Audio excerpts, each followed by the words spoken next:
fantasy football mock draft, the first 4 to 5 rounds for a super flex league. Are we doing this interview now? Okay, one second. What is a super flex? All right, yeah, take a seat. We'll do this now. Get it over with. Just take a seat right there. How I handle it in a simulation here. A lot of fantasy football draft advice here.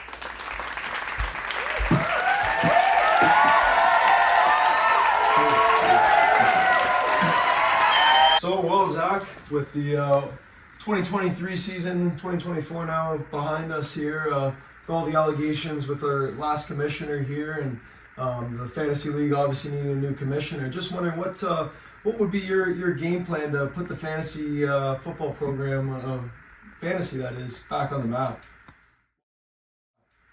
Well, first of all, I want to say thanks for joining me, and I appreciate you taking the time out of your day to do this interview.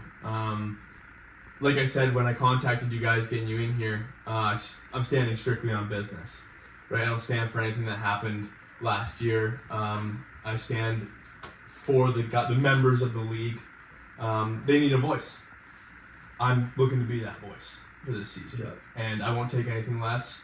And from the guys, I'm not going to take anything more from them. I just want what they bring to the table every single game, every single week. You mentioned you want to be the voice for the guys. So say why your voice over maybe the next voice next to you? That's a great question. There is no voice next to me. It's a whisper. You got to use your chest when you say certain things, in and out. And I think that the other person, I'm not going to bring him into this at all, respectfully. On air, I don't want anything on the record. When I talk about him, one thing I do want on the record is that I'm going to stand for every single person, and he's going to sit down. That's all I got to say about that. Sit right down. Those are definitely some big words. Is there anything else you would want to say to any of your fellow fantasy football players, or maybe again directly to this person? One thing I will say about this person, and I'll leave it at that, is I do have a guest this evening. I have footage, or I have an eyewitness of what went down in the summer in downtown Ketabala. And we're gonna roll this clip right now.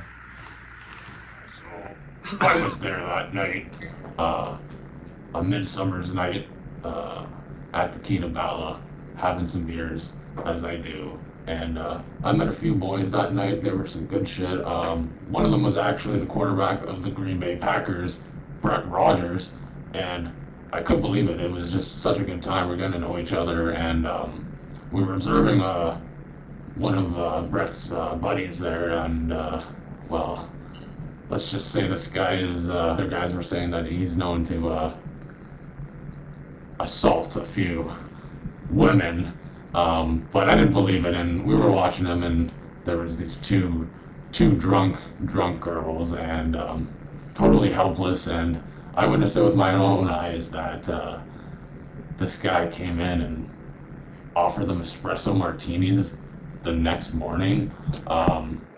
Probably one of the most disgusting things I've ever seen in my life, and I just can't believe I was there to witness it. That guy is the biggest scumbag I've ever seen in my life.